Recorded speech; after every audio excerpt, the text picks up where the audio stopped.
بسم اللہ الرحمن الرحیم۔ امید کرتا ہوں کہ تمام سامعین خیریت سے ہوں گے اور اللہ تعالیٰ کی حضور دعا ہے اللہ تعالیٰ ہم سب کو تمام روحانی جسمانی بیماریوں سے، آفات سے، بلیات سے محفوظ فرمائے۔ سامعین محترم، آپ نے اگر ہمارے چینل کو سبسکرائب کر لیا ہے تو بہت اچھا، اور اگر نہیں کیا تو سب سے پہلے سبسکرائب کریں تاکہ ہماری آنے والی تمام نئی ویڈیوز اور بتائی جانے والی تمام نئی دعائیں، نئے وظائف، روحانی اعمال بہت جلد آپ تک پہنچ سکیں۔ آج ہم دل کی تکلیف اور دل کے ہارٹ اٹیک کا روحانی علاج اور روحانی جو طریقہ کار ہے اس کے اوپر بات کریں گے انشاءاللہ العزیز۔ اس سے پہلے یہ بات جان لیں کہ بیماری اللہ تعالیٰ کی طرف سے آتی ہے، اور حدیث مبارکہ ہے لِكُلِّ دَاءٍ دَوَاءٌ، ہر بیماری کی اللہ نے دوا رکھی ہے اور اس میں اللہ تعالیٰ نے اس کے لیے شفا رکھی ہے، اور پھر شفا من جانب اللہ ہے۔ لیکن اپنی بیماریوں کا علاج قرآن پاک کے ذریعے سے کرنا، احادیث مبارکہ کے ذریعے سے کرنا، مسنون اعمال کے ذریعے سے کرنا، اللہ کے نام کے ذریعے سے کرنا، پیارے نبی صلی اللہ علیہ وسلم کے نام کے واسطے سے دعا کر کے اپنی بیماری کا علاج کرنا، یہ ثواب بھی ہے، اور اس کے ثبوت احادیث میں بھی ہیں، قرآن میں بھی ہیں، اور صحابہ کرام کی زندگی سے، اولیاء کرام کی زندگی سے بھی ہمیں اس کا ثبوت ملتا ہے۔ تو آئیے چلتے ہیں آج کے روحانی وظیفے کی طرف اور روحانی عمل کی طرف، کہ اگر کسی شخص کو دل کی تکلیف ہے، دل کا عارضہ لاحق ہے، کسی کو ہارٹ اٹیک ہوا ہے اور وہ اس کی وجہ سے دل کی تکلیف میں مبتلا ہے، تو سب سے پہلے تو اللہ کی حضور یہ دعا ہے کہ اللہ تعالیٰ ان کو شفائے کاملہ عطا فرمائے۔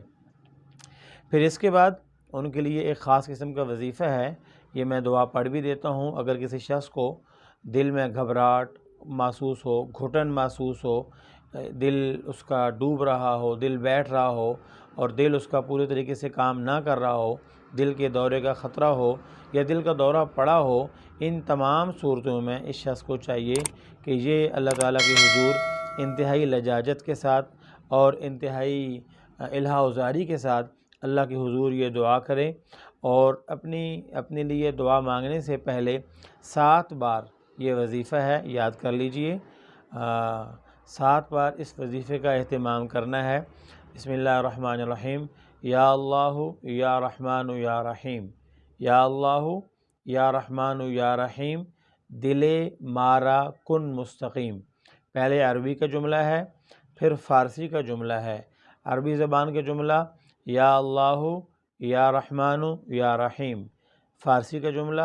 دل مارا کن مستقیم بحق ایاک نعبد و ایاک نستعین۔ میں ایک بار پھر مکمل دوبارہ پڑھ رہا ہوں،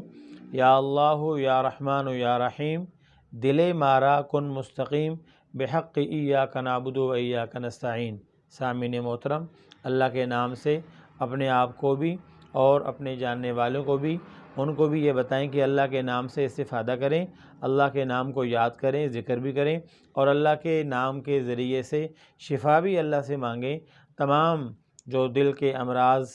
میں مبتلا ہیں، اللہ تعالیٰ ان سب دوستوں کو، تمام سننے والوں کو شفائے کاملہ نصیب فرمائے۔ آخر میں پھر گزارش ہے، اگر آپ نے ہمارے چینل کو ابھی تک سبسکرائب نہیں کیا تو اس کو سبسکرائب کریں، اور پھر بیل آئیکن کو پریس کریں تاکہ ہماری آنے والی نئی دعائیں، نئے وظائف، روحانی اعمال بہت جلد آپ تک پہنچ سکیں۔ اللہ عمل کرنے کی توفیق نصیب فرمائے۔